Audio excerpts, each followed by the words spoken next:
एक काळ होता, लोक नात्यांसाठी आपल्या आनंदावर पाणी सोडायचे. आज आपल्या आनंदासाठी अनेक नात्यांना कुर्बान करायला लोक तयार आहेत. एक काळ होता जेव्हा नाती जपायची गोष्ट होती आणि आज ती मॅनेज करायची गोष्ट आहे. आधी कुणी रागावलं, कुणी दुखावलं तर त्याला समजून घेतलं जायचं. आज थेट पर्याय शोधला जातो. आधी नात्यांमध्ये ओलावा होता, आज नात्यांमध्ये हिशेब आलाय.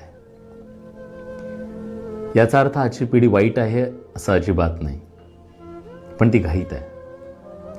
त्यांना सगळं पटकन हवंय, यश, पैसा, समाधान आणि नातीसुद्धा. पण नाती इन्स्टंट नसतात. ती वेळ मागतात, ती